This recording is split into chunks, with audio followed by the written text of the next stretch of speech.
네, 하나님의 말씀을 보시겠습니다. 오늘 성경 말씀은 사도행전 16장 6절부터 15절까지 말씀입니다. 제가 한 절 읽고 여러분들이 한 절 읽으시고 교독을 읽겠습니다. 제가 먼저 6절 말씀 읽겠습니다. 성령이 아시아에서 말씀을 당하지 못하게 하시거늘 그들이 부르기아와 갈라디아 땅으로 다녀가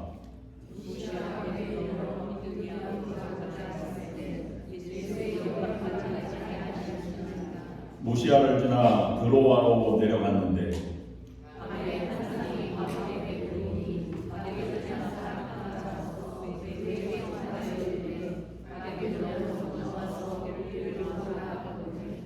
바울이 그 환상을 보았을 때 우리가 곧 마게도냐로 떠나기를 힘쓰니 이는 하나님이 저 사람들에게 복음을 전하라고 우리를 부르신 줄로 인정함이로라.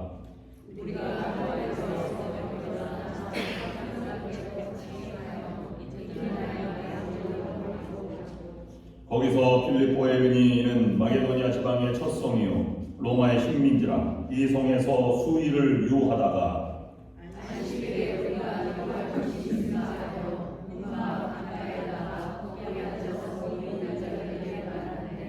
두아디라 시에 있는 자세 곡감 장소로서 하나님을 섬기는 루디아라 하는 한 여자가 말을 듣고 있을 때 주께서 그 마음을 열어 바울의 말을 따르게 하신지라. 그와 그 집이 다 세례를 받고 우리에게 청하여 이르되 나는 나를 주 믿는다고 하거든 내 집에 들어와 유하라 하고 강권하여 우리에게 하니라. 아멘. 오늘은 우리 좋은연합감리교회가 23주년 창립 기념주일을 맞는 뜻깊은 날입니다. 지금까지 지켜주셔서 이 자리까지 오게 하신 하나님의 은혜와 섭리 또 인도하심에 감사를 드립니다. 또 교회를 창립 때부터 지금까지 섬겨오신 분들과 중간에 함께 합류하신 모든 분들을 주님의 이름으로 시작합니다. 하나님의 은총과 축복이 여러분들에게 그리고 여러분 가정에 함께 하시기를 축원합니다. 이제 25주년은 더 성대하게 또 50주년은 더 반세기를 맞이하는 교회로 성장할 수 있도록 우리 함께 기도하고 준비해 나가야 할 것입니다. 사도 바울에게는 큰 꿈이 하나 있었습니다. 소아시아에 복음을 전하는 것이 그의 평생의 소원이자 꿈이었습니다. 그러나 하나님은 아시아로 가고자 하는 사도 바울을 막으시고 더 나아가서 그 소아시아의 복음을 전하는 대신 유럽의 문을 여신 것이 오늘 16장에 나와 있는 바울의 전도회의 여정입니다. 하나님은 어려운 가운데 바울의 마음을 여시고 또 바울을 통해서 하나님의 문을 열어주셔서 유럽의 마게도니아에 복음이 전해지는 그런 복음의 문을 여셨고 그것을 통해서 루디아가 마음의 문을 열어서 복음이 증거되는 기회가 되었습니다. 그런 하나님은 어떤 믿음의 사람을 통해서 어떻게 하나님의 문을 열어주시고 역사를 이끌어가시는가를 통해서 오늘 볼 수도 있습니다. 하나님의 역사하심 또는 이것이 신앙의 원리이고 또 복음 증거하는 길이다 라고 하는 몇 가지 생각해 볼 이러한 이 사실 또는 정답이라고 말할 수 있는 것이 있습니다. 첫 번째로 생각해 보는 것은 신앙의 길에 하나님이 열어주시는 문으로 가는 것이 정답이다 하는 것입니다. 하나님이 열어주시는 문이라고 하는데 우리가 초점을 가지고 묵상해 보아야 합니다. 연합감리교회 그 슬로건이 있는데요. 세 단어로 표현하고 있습니다. Open door, open mind, open heart. 아마 마음을 열어서 그 다음에 문을 열고 넓은 마음을 열어서 그 뜨거운 가슴으로 이웃을 섬기고 서로 섬기고 그 다음에 세상을 품고 나아가라는 뜻으로 아마 정해진 슬로건일 것입니다. 그런데 우리가 돌이켜볼 수 있는 것은 내가 마음을 연다고 열리는 것이 결코 아닙니다. 루디아가 말씀을 들을 때 마음이 열렸다고 했고 사도 바울이 아시아로 가고자 하는 것이 돌이켜서 드로아에 왔을 때 그가 하나님의 뜻을 알고 마음이 열려서 유럽으로 간 것처럼 하나님이 열어주셔야 문이 열리고 그 길로 갈 수 있는 것입니다. 사람은 원래 마음이 닫혀 있습니다. 자기중심적이고 자기 이해하는 범위 내에서 세상을 바라봅니다. 그래서 이 마음에 닫히면 상처가 있고 또 감정의 기복이 있기 때문에 열기가 쉽지 않습니다. 그래서 하나님이 보혈의 능력으로 열어주셔야 하나님이 열어주신 세계를 바라볼 수 있고 뜨거운 가슴으로 그 세계를 향해서 나아갈 수 있게 되는 것입니다. 하나님이 열어주시는 뜨거운 마음과 열린 눈으로 가시는 여러분들이 될 수 있기를 주님의 이름으로 축원합니다. 또 한 가지 신앙의 원리는 두 번째로는 그러면 열어준다고 그냥 다 가는 것이 아니고요. 하나님은 가만히 있는 우리에게 도움 주시는 것이 아니라 하나님은 우리가 가지고 있는 꿈이 있고 그 열정이 있어야 하나님이 도와주신다는 것입니다. 하나님은 우리에게 GPS 내비게이션을 주지 않습니다. 지도에 요약된 보물지도처럼 찾아가는 것을 하나님이 우리에게 주시지 않습니다. 하나님은 대신 방향을 알 수 있는 이것이 하나님의 뜻일 것이다 라고 하는 확신을 주는 그런 나침반을 우리에게 주십니다. 우리가 가고자 하지 않으면, 우리가 꿈이 있지 않으면, 열정을 갖지 않으면 하나님은 스스로 하나님의 열린 문으로 우리를 강제로 들어보낼 수 없습니다. 우리가 열정이 있고 희망을 가지고 열심을 낼 때 하나님은 그 길을 열어주시고 조율해가면서 하나님의 길이 무엇인지, 하나님 바람이 무엇인지를 향해서 한 걸음씩 나아가도록 우리를 인도하고 계시다라고 하는 것입니다. 세 번째, 열어주시고 열정이 있다고 해서 한 번에 이루어지는 것이 아니라 하나님이 인도하시는 길로 따라가야 된다는 것입니다. 이것은 하나님이 전체를 다 청사진을 보여주는 것이 아니라 그 앞길은 알 수 없습니다. 내일은 우리가 알 수 없지만 오늘 하나님이 원하시는 방향을 알 수 있고 그 길로 가다 보면 내일도 열린 문으로 갈 수 있게 된다라고 하는 말씀입니다. 한 번만 가르쳐 주시고 끝나는 것이 아니라 순간순간 매일같이 구름기둥과 불기둥으로 우리를 앞길을 인도해 주시는 분이 하나님이시라고 하는 사실입니다. 그러면 우리가 그 길을 따라가는 마음의 자세가 중요합니다. 하나님을 의지하고 따라가는 것이 중요합니다. 우리가 여행을 할 때 가장 여행을 성공적인 여행이 되는 길은 그 여행을 계획한 사람을 따라가고 올 때까지 그를 존중해 주는 것입니다. 만약에 아내가 여행을 계획했다면 아내에게 끝까지 그 기회를 주고 따라가는 것이 여행을 성공할 수 있는 비결입니다. 여행사를 통해서 가더라도 여행사의 조직을 아니면 그 일정을 잘 따라가는 것이 성공적인 그런 순례 여행이나 아니면 성지 순례의 이 성공적인 비결입니다. 중간에 바꾼다든지 아니면 가족 여행을 떠났는데 중간에 남편이 주장한다든지 아니면 다른 것을 한다든지 이렇게 조율이 되면 감정이 있기 때문에 더 어렵습니다. 그래서 대부분 여행을 가면 가족 여행을 가면 공통적인 특징이 있는데요. 갈 때는 기쁘게 떠나지만 올 때는 싸우고 등지고 옵니다. 왜 그렇습니까? 바뀌어서 그렇습니다. 끝까지 디자인한 사람들에 따라서 가는 것이 가장 중요한 것입니다. 그러면 디자인을 오랫도록 잘 섬세하게 준비하는 것이 필요하고 조율하는 것이 필요한 것이죠. 하나님이 인생을 이끌어가는 길도 동일합니다. 하나님 우리 인생을 디자인하셨어요. 그래서 그 길을 따라가는 것이 중요한 것입니다. 하나님 오늘 무엇을 할까? 하나님이 인도하신 길이 무엇일까를 기대감 가지고 나아가는 것이 은혜의 삶이요 성도의 삶입니다. 끝까지 그것을 맡기고 나아가는 것이 중요한 것입니다. 네 번째, 결국 우리의 인생은 하나님의 손에 달려있다는 것입니다. 그걸 깨달아야 한다는 것이죠. 하나님의 손에 달려있다는 것은 결과를 하나님께 내어 맡기고 그 길을 가는 것이 소중하다는 것입니다. 우리가 우리의 손에 달려있지 않습니다. 뒤돌아보면 지나온 삶을 되돌아보면 우리는 잘 알 수 있습니다. 내가 노력해서 얻은 인생의 삶의 결과물은 그리 많지 않습니다. 다 하나님이 가정을 주시고 아니면 기회를 주시고 가족을 주시고 부모를 만나게 하시고 자녀를 만나게 하고 모든 대부분이 하나님이 주신 것이고 우리가 노력해서 얻은 것은 그저 극히 작은 일부분일 뿐입니다. 그만큼 앞으로도 인도해 주실 하나님을 믿고 나아가는 것이 필요하다라고 하는 것입니다. 마지막 다섯 번째, 이 신앙의 원리는 깨달은 사람만이 그 길을 갈 수 있습니다.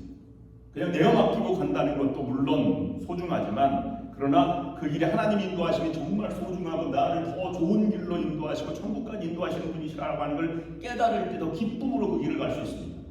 위대한 사도 바울은 감격적으로 그가 인생을 살았지만, 복음 전도자의 삶을 살았지만, 지금 2차 전도여행 중간 지점까지 이것을 깨닫지 못했습니다.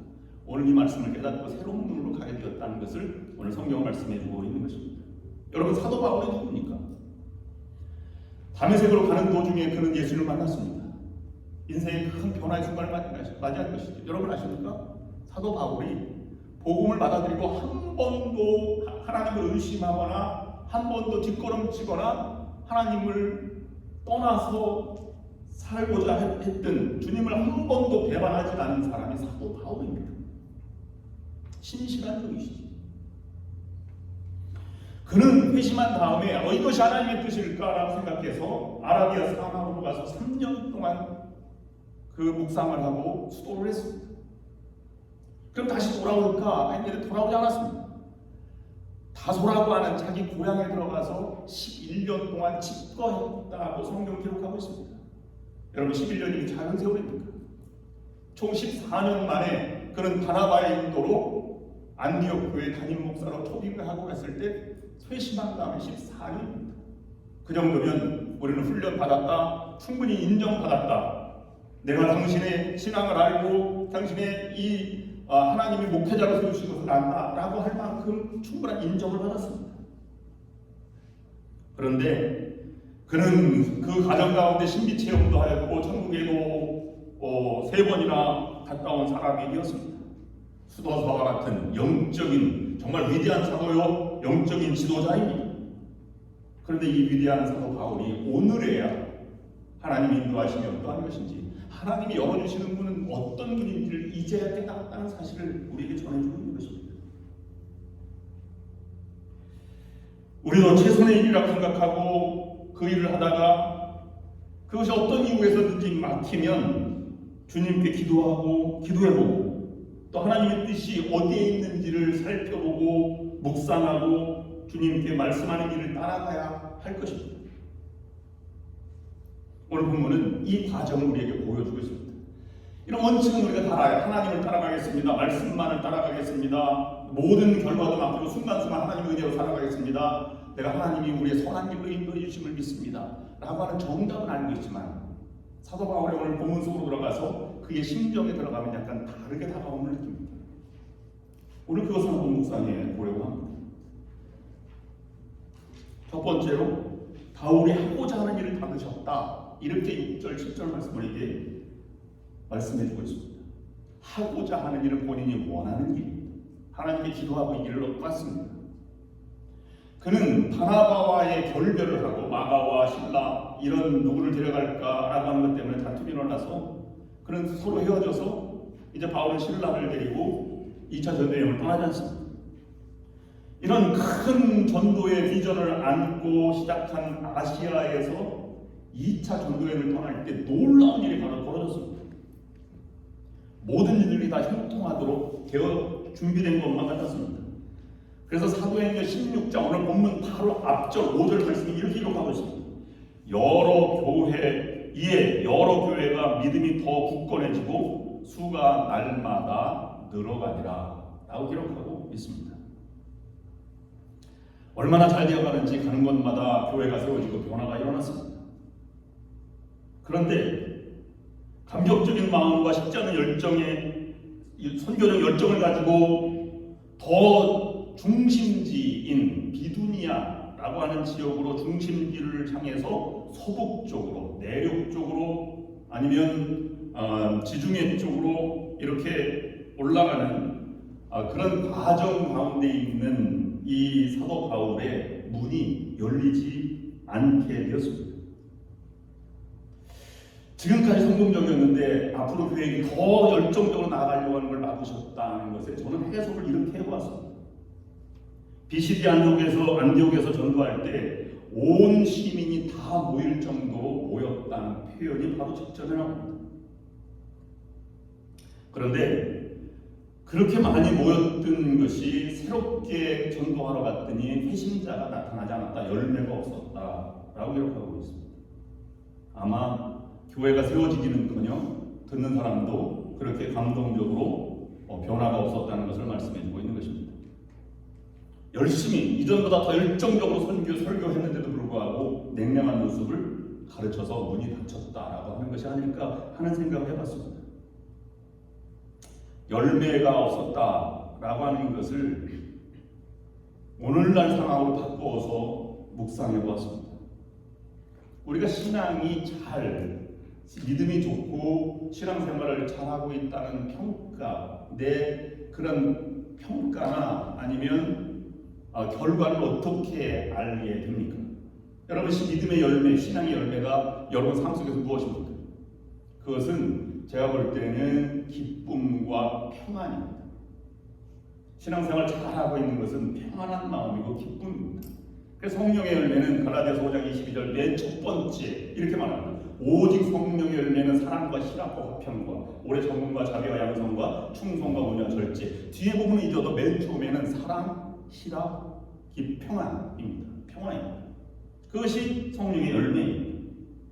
그러면 잘못 믿고 있다는 것의 증거는 뭐냐면 불안과 좌절, 두려움입니다. 그래서 경직된 삶을 살아가는 것이 신앙생활 잘 못하고 있는 것입니다.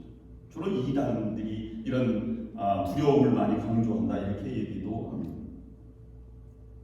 그러면 예수님께서 처음으로 부활하셔서 요한복음 20장에 보면 이 부활한 예수님이 첫 일성을 하신 말씀이 요한복음 20장 19절부터 22절까지인데 제가 읽어드리면 이렇습니다. 이날 곧 안식 후 첫날 저녁 때에 제자들이 유대인들을 두려워하여 모인 곳에 문들을 닫았더니 예수께서 오사 가운데 서서 이르시되 너희에게 평강이 있을지어다.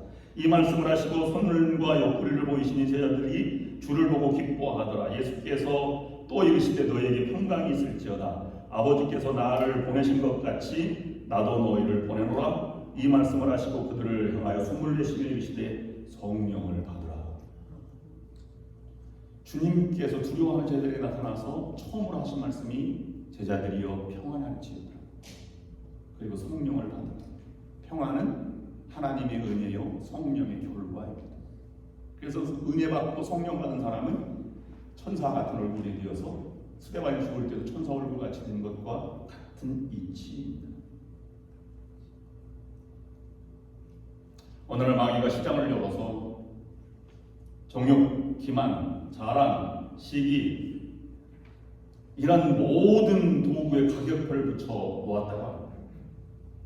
그런데 시장에서 가장 경쟁이 일어나서 사고 싶어하는 것들이 단어가 팔렸는데 어떤 단어가 사람들에게 팔렸냐면 좌절이라는 단어가 팔렸다고 합니다. 좌절이라고 하는 것은 내 바램, 욕구, 목표 이런 것이 성취되지 않았을 때 느끼는 것입니다. 그래서 그 느끼지 못했을 나는 여기까지인가 보다 라고 해서 좌절을 느끼고 두려움과 공포를 느끼게 되는 것입니다. 우리가 살아가면서 인생에 있어서 인생의 문이 닫혔다고 느낄 때가 많이 있습니다. 그럴 때 실망과 좌절을 느끼게 됩니다. 병으로 고통을 당할 때나 아니면 실직을 당할 때나 아니면 가족을 잃었을 때나 사업에 실패했을 때나 우리는 때로는 잘못된 방향으로 가고 있다고 느낄 때나 우리는 좌절을 느낍니다. 바울에게 있어서 지금 하나님이 가장 원하시는 결과가 좋고 다음에 교육을 해서 하나님을 위해서 나는 소아시아로 서북쪽으로 가겠습니다 라고 해서 긍정적이고 가장 기뻐하는 일을 복음을 전하는 사역을 향해서 전진해 나가는데 왜 막으시는 걸까? 바울의 입장에서는 갈등이 아닐 수 없습니다. 나는 여기까지인가 보다 라고 생각할 수도 있는 것입니다. 우리가 선한 일을 하다가 막막할 때 아니면 낙심할 때가 얼마나 많이 있습니다. 도와주려고 하는 것이 오히려 오해가 되어서 내가 마치 그 사람을 미워하는 것처럼 느껴질 때가 얼마나 많이 있습니다.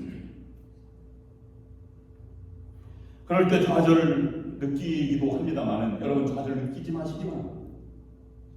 우리의 생각과 우리의 계획을 멈추도록 하나님께서는 그 길을 막을 수도 있다는 것입니다.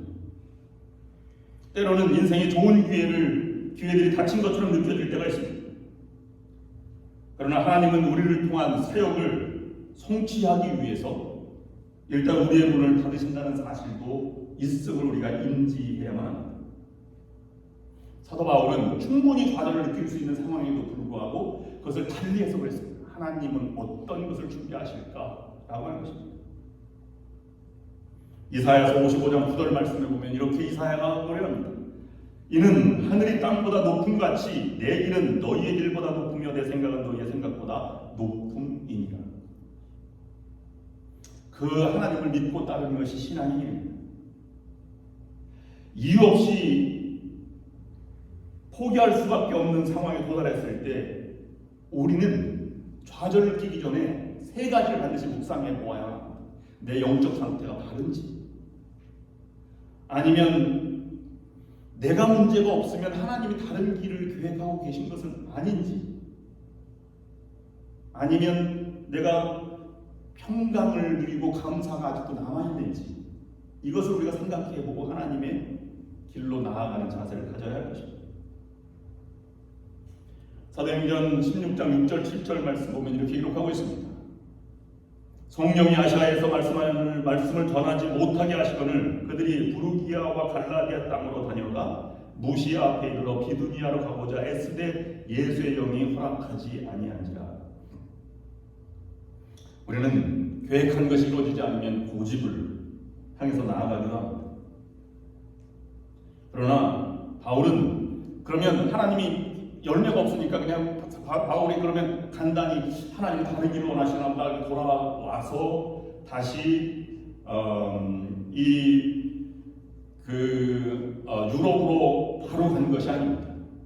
그는 비두니아로 가기를 열정을 가지고 간 그 모습이 문이 열리지 않으니까 다시 도전했고 또 도전했습니다. 포기하지 않고 서북쪽을 향해서 계속 문을 두드렸습니다. 본래 가려던 계획을 바꾸어서 다시 또 도전했다는 표현입니다. 그래야 문이 열리는지 안 열리는지 분명히 알 수 있기 때문입니다. 그래서 이들은 무시아 가까이 이르러서 비두니아로 가려는 다시 방향을 올려서 가려고 노력했습니다. 그래서 비두니아는 당시에 소아시아에서 가장 부유한 사람들이 모여 사는 도시였습니다. 행정과 경제 아니면 모든 문화의 중심이었습니다. 그러나 사도 바울이 그곳에 전도하면 아시아가 다 복음화 될 것 같았습니다. 그런데 문이 열리지 않는 것을 보고 사도 바울은 절망했을 것입니다. 그래서 예수의 영이 허락지 않았다라고 기록하고 있는 것입니다. 지금 한창 선교가 잘 되고 있는 가운데 진행되고 있는데 하나님이 왜 선교를 막으시지?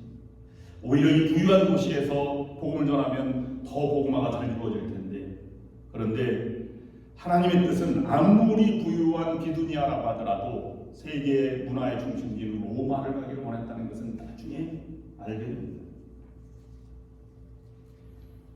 그래서 9절 10절 말씀에 보면 성령께서 다른 문을 열고 계시다는 것을 바울이 이제야 알았습니다. 이해할 수 없는 고통 아니면 좌절 겪을 수밖에 없는 상황 가운데 사도 바울은 다른 문을 여시고 계신 것을 그때야 깨닫게 된 것입니다. 우리도 절대 절명의 순간에 정말 이것이 하나님의 뜻일까? 라고 생각할 때가 많이 있습니다. 하나님이 왜 그러시지? 선한 길로 가려고 하는데 왜 나를 막으시나? 왜 나에게 어려움이 있나? 라고 생각할 때가 많이 있습니다.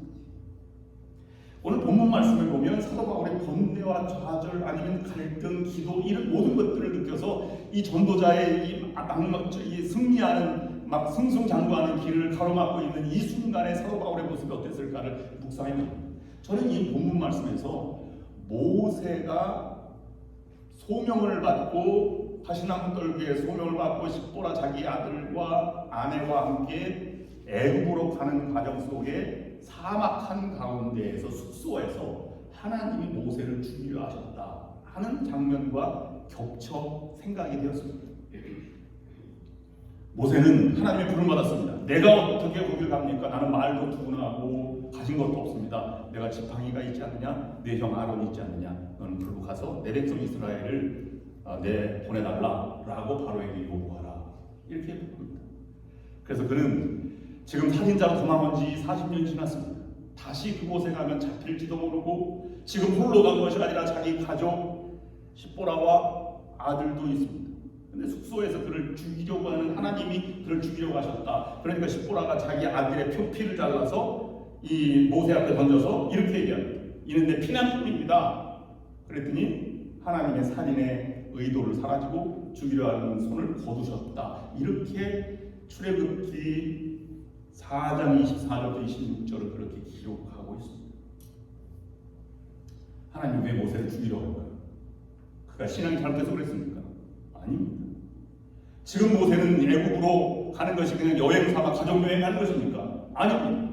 사명을 감당하기 위해서 일생을 바쳐서 훈련받았고 하나님 인정받아서 지금 가족을 이끌고 죽을지도 모르는 그곳에 하나님의 이름으로 지금 복음을 향해서 이스라엘 성에서 나가는 것입니다. 왜 나를 죽이십니까? 이렇게 물을 수도 있습니다. 출애굽기 4장에 보면 모세의 이야기는 한마디도 나오지 않습니다. 왜 그랬는지 어떤 감정인지 그 말을 모세는 표현하지 않습니다. 대신 십보라의 자기 아들의 표피를 잘라서 던진 것, 그리고 있는 내 피난편, 그리고 아들의 희생, 이거밖에 나오지 않습니다. 하나님은 그 정도로 몰아가셔서 하나님의 사명자로 일꾼으로 삼아주시는 하나님이신 우리에게 보여주고 있는 것입니다. 거기에 신음소리, 아무것도 보이지 않습니다. 오늘 사도 바울은 자기가 원해서 그걸 가고자 했던 것이 선한 길이고 하나님이 원하시는 길이라고 확신을 가지고 갔는데도 불구하고 망치는 것을 보고 똑같은 느낌을 가졌을 것입니다. 하나님이 어떤 일이신지. 그래서 다시 찾아온 것은 드로아 지경으로 가게 되었다. 성경은 본문은 그렇게 말하고 있습니다. 드로아는 접경 지역입니다. 유럽과 함께 접경을 하는 지역입니다. 그랬더니 그곳에 가서 다시 있는데 바울에게 환상 중에 나타나서 이 마게도냐 사람이 마게도냐로 건너가 우리를 도와달라 이런 환상을 보게 되었다는 것입니다. 너무 그것을 알 수 없으니까 하나님께서 환상을 보여주시고 또 사람이 도와달라고 하는 말처럼 이렇게 강력한 것이 어디 있겠습니까? 그래서 도와달라고 하는 말에 마음이 움직여서 마게도냐로 가게 되었다고 본문은 기록해주고 있습니다. 사도행전 16장 9절 10절 말씀에 다시 한번 보면 자세히 읽어보면 이렇습니다. 밤에 환상이 바울에게 보이니 마게도냐 사람 하나가 서서 그에게 청하여 이르되 마게도냐로 건너와서 우리를 도우라 하거늘 바울이 환상을 보았을 때 우리가 곧 마게도냐로 떠나기를 힘쓰니 이는 하나님이 저 사람들에게 복음을 전하라고 우리를 부르신 줄로 인정함이로라. 지난주도 말씀드렸지만 사도행전은 누가라고 하는 제자가 쓴 것입니다. 근데 누가가 오늘 이 본문 말씀에서 바울 일행이 이렇게 쓰고 전도대 바울과 바나바 이렇게 기록하다가 오늘 이 본문 말씀에서 우리라고 하는 표현을 처음 씁니다. 그만큼 이 사건은 강력했고 인생을 걸 만한 하나님의 뜻을 발견했다고 하는 반증입니다. 사도 바울은 물론 그것을 위에서 나갔기 때문에 마게도냐라고 한 것입니다. 환상을 보고 그는 그 마게도냐로 건너가기로 했습니다. 그래서 누가도 따라간 것이 아니라 오늘부터 지금까지 우리를 부르는 소리를 듣고 우리가 마게도냐로 떠나갔다라고 하는 표현을 하면 누가는 바울 곁에 끝까지 순교하고 십자가까지 동행했던 인물로 남아있습니다. 그렇게 되었을 때 그를 맡고 있는 여러 가지도 새롭게 길이 열리니 기쁨으로 나아갈 수밖에 없는 것입니다. 그는 즉각 자기의 계획을 접고 하나님의 계획을 따라서 기쁨으로 마게도냐로 건너가게 되었습니다. 하나님의 생각과 계획이 우리를 위해서 또는 하나님의 영광을 위해서 비교할 수 없을 정도로 탁월함을 사도 바울은 인정할 수밖에 없는 것입니다. 결론적으로 바울이 터키 서북 쪽의 선교에 더 먼 지역으로 방향을 전하는 것은 기독교 역사상 이루 말할 수 없는 유럽의 그리고 세계 복음화를 향해서 나아가게 된 결정적인 증거였습니다. 왜 그런 것일까요? 하나님의 계획과 인도하심도 완벽하기 때문입니다. 우리가 그것을 알 수 없습니다. 그러나 하나님의 길로 인도하시는 것인데 따를 수 있는 최고의 존경과 최고의 신앙이 없습니다. 세상의 모든 역사들은 그가 뜻하는 길로 가지 않고 반드시 사도 바울의 이 과정, 모세의 과정을 거치도록 우리를 인도해 주셨습니다. 여러분, 세계 역사를 바꾼 리빙스턴이라고 하는 사람은 본래 아프리카가 꿈이 아니었습니다. 그는 중국으로 가는 것이 꿈이었지만 아프리카에서 부르는 음성을 듣고 글로 방향을 전환하게 되었습니다. 세계 선교의 기치를 마련했던 영국의 윌리엄 케이라고 하는 사람은 본래 남태평양 폴리네시아로 가기를 꿈꿨습니다. 그러나 그는 그곳에 가지도 못하고 인도에서 평생을 지내게 되었습니다. 내륙 선교의 처음 선구자라고 말할 수 있는 허드슨 테일러는 인도에서 선교를 하기 원했지만 그는 중국 영인 버마로 가서 평생토록 복음을 증거하게 되었습니다. 언더우드는 원래 인도가 꿈이었습니다. 인도 선교를 하기 위해서 준비하였으나 그가 편지를 들고 가는 순간에 한국에 선교사가 없다는 이 글을 읽고 그는 한국으로 지원하게 되어서 한국의 최초의 선교사가 되게 된 것입니다. 그렇습니다. 우리도 동일한 방법으로 인도해 주십니다. 그렇다고 한다면 우리가 주체는 인생의 주관은 하나님이 열어주시는 문은 하나님의 선교이고 하나님이 세 번째 우리가 묵상하고자 하는 것은 선교의 주체는 하나님이심을 우리가 인정하는 것입니다. 1968년 로잔이라고 하는 곳에서 세계 기독교 협의회 회의에서 선교 주체에 대한 결정, 위대한 결정을 하나 내렸는데 이전까지는 선교의 주체가 교단이나 교회로 알고 있었습니다. 그래서 감리교회는 이런 데 집중해 선교한다, 러시아나 아프리카 선교한다 이렇게 집중해 선교의 주체를 정했는데 로잔 회의에서는 선교의 주체는 하나님이시다라고 하는 것을 선언했습니다. 그것이 미시오데이라고 하나님의 선교라고 하는 용어로 신앙 용어로 정착하게 되었습니다. 복음의 증거자가 선교의 계획자가 아닙니다. 하나님의 뜻대로 선교를 행하시는 주체도 복음의 증거자도 아니요 성령이십니다. 바울과 바나바가 선교를 시작하게 된 것도 성령의 역사로 말미암아 기름 부어서 안수에서 그를 선교사로 보냈듯이 선교의 현장에서도 성령의 역사로 말미암아 그 길이 지평이 넓어지게 되는 것입니다. 그렇다고 한다면 얼마나 하나님 앞에 가까이 나아가고 교제하고 묵상하고 말씀을 읽고 기도해야 하나님의 느낌, 인도하심을 알 수 있느냐 하는 것입니다. 그만큼 영적으로 예민해져야 하고 겸손해져야 하는 것입니다. 본문 말씀에서 우리가 궁금하게 된 것은 이 어떤 방법으로 제가 해석을 열매가 없었다, 기쁨이 없었다라고 해석을 했지만 본문 말씀에는 어떤 방법으로 길을 막으셨다 아니면 바울의 앞길을 막았다고 하는 것에 대해서는 본문은 말하고 있지 않습니다. 왜 말을 하지 않는 것일까요? 성령의 역사는 인간의 생각하는 것과 다르게 다양하고 아주 우리에게 이 구체적으로 다양한 방법으로 하나님이 역사하시기 때문에 그렇습니다. 예수님께서도 이 땅의 병든 자를 고치는 방법도 다양했던 것처럼 성령의 역사도 우리가 예측 가능한 것이 아닙니다. 우리는 넓은 마음을 가지고 성령 인도하심을 따라 사는 것이 필요합니다. 그래서 성령께서 일하시는 방법은 내가 이런 마음이다 라고 했을 때 다가오는 것이 아니라 그걸 부정하지도 않고 거부하거나 부정하는 실수를 하지 않으려면 하나님의 성령의 역사는 다양하다라고 하는 것을 인정해야만 합니다. 예를 들자면 복음서에 보면 예수님이 병자를 고치는데 가장 많이 고친 사람 중에 하나가 소경입니다. 구약에서는 소경을 고쳤다는 것이 한 번도 없는데 신약에서 예수님께서는 소경을 많이 고쳤어요. 그래서 소경을 고치는 것에 5가지 방법을 사용했는데 첫 번째는요, 마가복음 8장 23절 말씀에 예수께서 내인의 손을 붙잡으시고 마을 밖으로 데리고 나가서 눈에 침을 뱉으시며 그에게 안수하시고 무엇이 보이느냐 물으니 침을 뱉다, 눈에 침을 뱉고 안수하였다. 첫 번째. 두 번째는 요한복음 9장 6절 말씀. 이 말씀을 하시고 땅에 침을 뱉어 진액을 이겨 그의 눈에 바르시고 실로암 연못가에 가서 씻으라. 침을 이겨는 땅에 뱉어서 눈에 바르고 가서 씻으라. 이렇게 얘기했습니다. 그것뿐만이 아닙니다.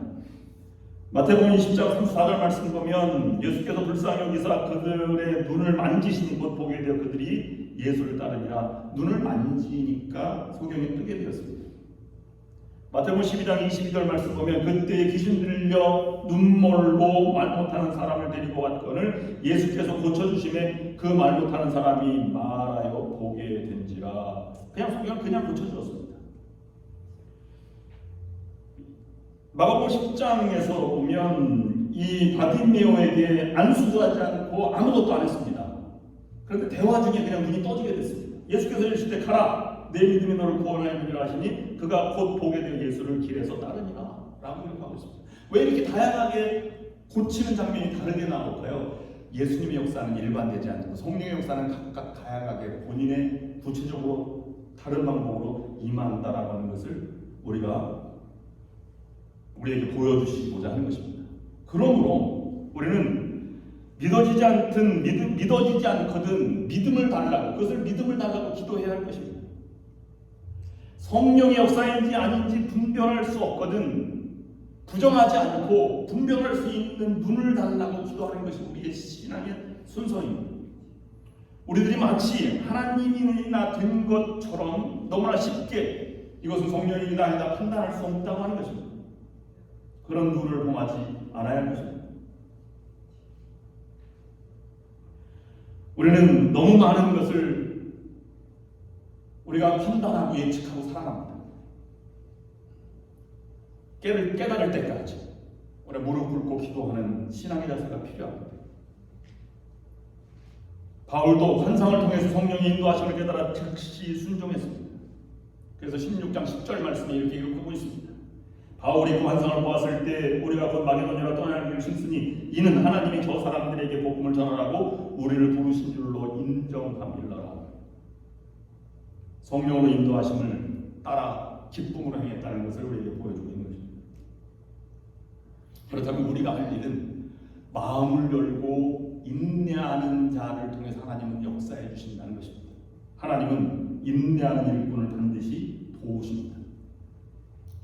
여러분, 끈기 있는 일꾼, 인내하는 일꾼은 반드시 하나님의 도움을 받습니다. 그런데 차이점이 있다면 고집스러운 일꾼과 끈기 있는 일꾼과의 차이점이 무엇이냐면, 고집스러운 것은 부정을 잡고 나가는 것이 고집이고요, 긍정을 잡고 나가는 것은 인내입니다. 그래서 끈기 있는 일꾼은 하나님의 역사가 반드시 있다라고 하는 것으로 긍정적으로 마음을 잡고 나가는 것입니다. 인간은 법을 만들고 규율을 만들고 규칙을 만들지만 하나님의 뜻을 대신할 수 있는 것은 없습니다. 하나님은 끝까지 지속적으로 전진하려고 하나님께 기도하고 나가는 자를 하나님 반드시 들어서 하나님의 길로, 하나님의 문으로 우리를 들어오게 하시는 것입니다. 오늘 본문에서 가장 중요한 것은 무엇입니까? 다섯 번째 마지막으로 우리가 묵상할 수 있는 것은 복음 전파를 하나님께서 가장 중요하게 여기신다는 것입니다. 바울이 기도했던 것도 복음 전파이지만 하나님은 더 큰 복음 전파를 향해서 나아가기를 원하신다는 것입니다. 우리가 멀리 복음 전파를 위해서 선교 헌금을 보낼 수도 있습니다. 아니면 멀리 기도할 수 있습니다. 그러나 더 하나님께서 원하시는 것은 내가 가서 전도해라, 내가 복음을 전하라, 선교를 직접 해라 라고 우리에게 말씀해 주시는 것입니다. 건너가지 않고는 땅끝까지 갈 수가 없습니다. 그래서 로마서 10장 13절부터 15절까지 보면 누구든지 주의 이름을 부르는 자는 구원을 받으리라. 그런즉 그들이 믿지 아니하는 일을 위하여 어찌 부르리요? 듣지 못하는 일을 어찌 믿으리요? 전파하는 자가 없으면 어찌 들으리요? 보내심을 받지 아니하였으면 어찌 전파하리요? 기록된 바 아름답도다 좋은 소식을 전하는 자들의 말이요 함과 같으니. 여선교회는 선교하기 위한 단체입니다. 속해도 작은 스몰 그룹이지만 여기에도 아주 모일 때마다 은혜가 넘치고 감격이 넘치고 간증이 넘쳐날 수도 있습니다.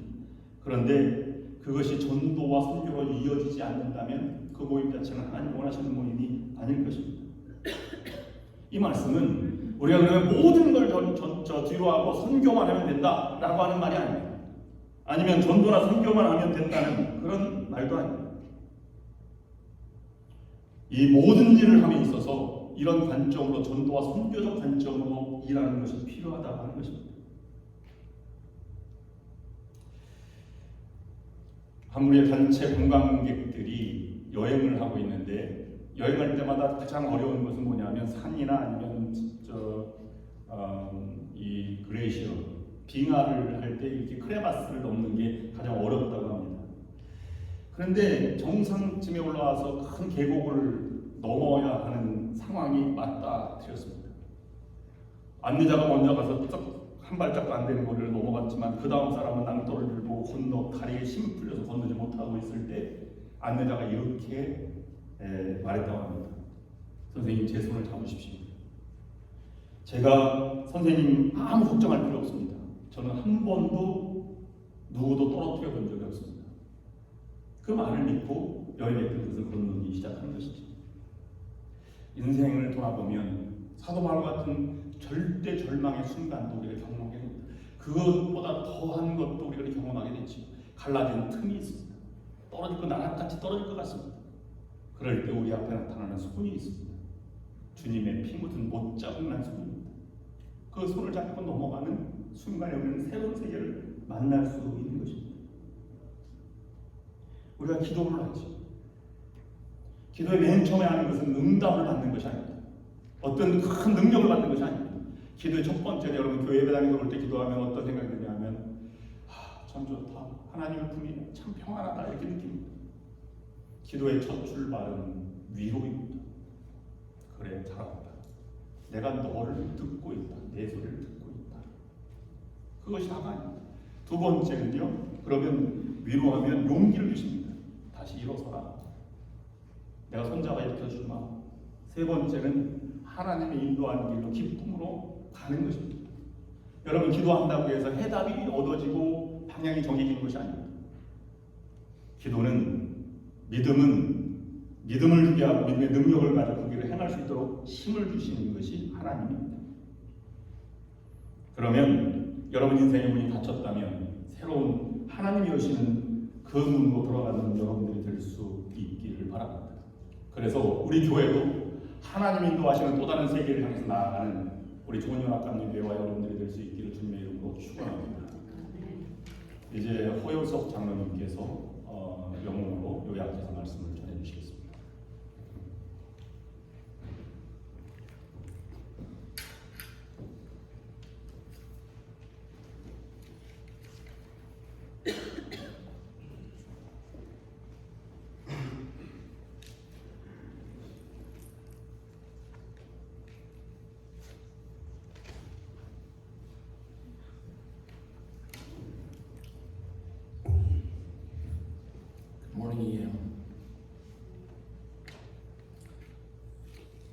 Pastor Song's message this morning is titled The Door That God Opens. And I thank him for giving me a translated copy, which I'll share with you this morning. This Sunday is especially important celebration in our church's history. It's our 23rd anniversary, and God has allowed us to come this far. We pray that our 25th anniversary will be even greater and more meaningful, and we dream that God will bless us even to our 50th anniversary and beyond. Apostle Paul had a big dream. It was to preach the gospel to Asia Minor, but God led him to Europe, to Macedonia, instead of Paul's hopes of going to Asia. Paul was thus sent to Europe to preach, though Paul wanted to go to Asia. And this is the door that God had opened for Paul. Before we dive into Paul's story, let us reveal some practical takeaways. The first takeaway is the answer to our life is to go through the door that God opens. The slogan of the United Methodist Church is open door, open mind, and open heart. This means to keep the door open your heart, and embrace others with a passionate heart. Sometimes, however, even if I try to open my heart does not open. When people close their heart, it's often because we've been hurt and our emotions wounded. It is so hard to open it ourselves, and if this is you, you have to open it with the power of God's blood. Only then, if God heals your closed heart, can your heart be opened, and you can greet the world with a passionate heart. The second takeaway is you have to have a dream for God to guide you. God doesn't give you navigation directions, he gives you a compass. God can't help you if you don't want to go. When you don't have a dream, God doesn't tell you exactly where to go. When you have a passion and an eager heart with hope, God adjusts and guides you, and it is important for you to have a plan. You have to have a dream, and you have to have a vision for God to act in your life.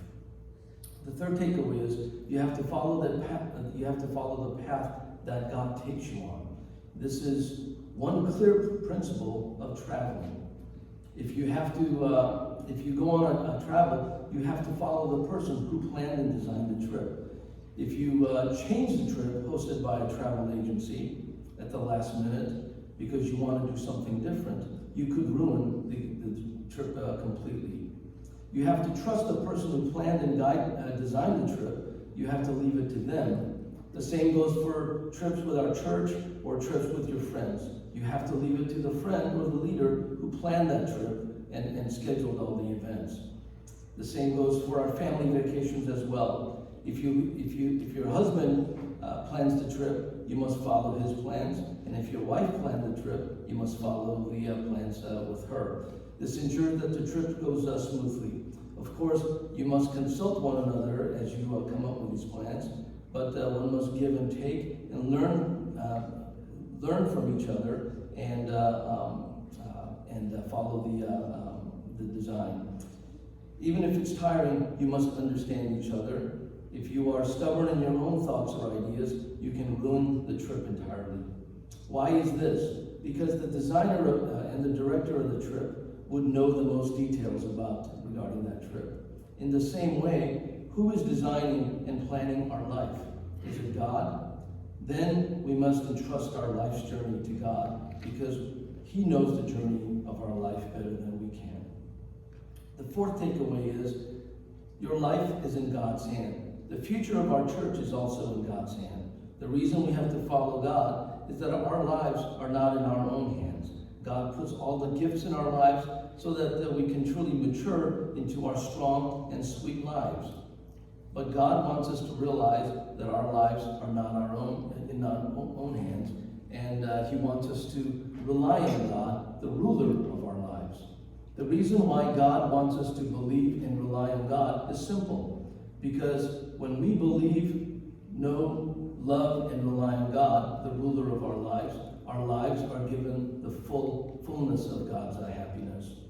The only way we can make our lives truly strong and peaceful is by believing and relying on God. Only God can give us that peace and freedom and eternal life. It cannot be found in this world.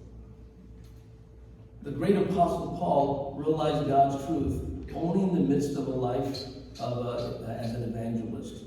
Who is the apostle Paul? He's a faithful servant who never betrayed the Lord after his conversion. He was a deeply spiritual man. He became the senior pastor of Antioch after his conversion, after 3 years of spending time in the Arabian desert, after 11 years of his being in his hometown of Dosa. Only then did he come to his mission and his ministry. Apostle Paul is a person who has been to heaven 3 times through God's mysterious ways. We realize this through today's story of the great Apostle Paul. Today we have to rethink what little we know about our faith and the way of our faith. We meditate today on today's scriptures, hoping that we will be humbled before the Lord. The path that Paul wanted to take was closed. Paul's second mission to Asia, which started with a painful breakup between Paul and Barnabas, went surprisingly well. Everything seemed to be successful. In Acts chapter 16, verse 5, it said, "As a way, the faith of the churches became stronger and the number increased day by day." If you look at what was said, you can guess how well Paul's missionary work was going at that time. But after that, he began to encounter problems. With an eager heart and passion for mission, Paul went forward to testify the gospel in the Northwest, but the door didn't open. The Bible doesn't record in detail what happened, but what can be interpreted is that even though there was much excitement and praying over all of the citizens gathered in Pisidia, Antioch, no matter how much evangelism was done, there was no one who was actually converted. In Paul's first evangelism trip and into the beginning of the second, a church was built wherever Paul went and preached. But during this latter second stage of the mission, no matter how much he preached, there was no churches built. The door did not open. No matter how right and good God's work seems to be to us, we must think again and reevaluate when the road is blocked and the door doesn't open. God wanted Paul to preach the gospel not to Asia, but to Rome. the center of the world at that time, no matter how rich the city of Bithynia was. That's why God put Silas, a Roman citizen who lived in Rome, in Paul's life as a partner in his mission after his dispute with Barnabas. The Holy Spirit was opening another door. At this part of the mission, Paul is preaching and preparing for his mission. A vision appeared at night, and a Macedonian man begged in front of Paul, "Come over to Macedonia and help us." Nothing makes people as strong as when you hear a cry for help. Although Paul wanted to evangelize in Asia, God wanted to work in Europe. Paul turned from his mission in the northwest in Turkey to the far west to Rome, which was a decisive opportunity for the expansion of Christianity to a much bigger world. The subject of missions is God. At the meeting of the World Christian Council in Lausanne in 1968, there was a declaration that the subject of the mission was God and not the church. This is a declaration of God's mission, Missio Dei. It is God who makes the mission plan. The evangelist is not the planner of the mission. The subject who does the mission according to God's will is not a witness of the gospel, but the Holy Spirit himself. It is because the command of the Holy Spirit that Paul and Barnabas began in their mission. In today's text, it is also the Holy Spirit who blocked the path of the mission that Paul wanted, and instead led Paul to another path that God wanted. God always helps the persevering, persistent worker. What is the difference between a stubborn worker and a persistent worker? God blesses people who hold positivity and have an open mind and are patient and persevere. The attitude of trying to handle things with an unconditional stubbornness is not right. We need to find providence of God hidden in our work. Rather than being stubborn, we should listen to the guidance of the Holy Spirit. God regards spreading the gospel as his highest priority. The reason why God led Paul to change his mission through the Holy Spirit is so that the truth of the gospel goes to the ends of the earth. Spreading the gospel is the most important thing of all. God's greatest wish is to save even one more person. No matter what loyalty, no matter what devotion, if you are indifferent to evangelism, you can never be a child of God who pleases God. God's greatest desire in his heart is our salvation. Let us reflect this in our hearts no matter what we do, since the greatest command and mission on earth given by the Lord is to spread the proof of the gospel. Let us do our best in this work no matter what else. If this wasn't important, God wouldn't have changed Paul's mission to Macedonia through a vision. The evidence of the gospel is important. It's important to go to the ends of the earth to bring this gospel to all of the children of God. Amen. Go forth in peace. The grace of the Lord Jesus Christ and love of God and the fellowship of Holy Spirit be with you now and forever. 이제는 우리 주 예수 그리스도의 은혜와 하나님 아버지의 극진하신 사랑하심과 성령의 역사인도 교통하심이 오늘 예배를 마치고 나아가는 모든 성도들 위에와 저들의 가정, 흩어져 있는 가족들, 하는 모든 일 위에 지금부터 영원토록 함께 하옵시기를 간절히 축원하옵나이다. 아멘.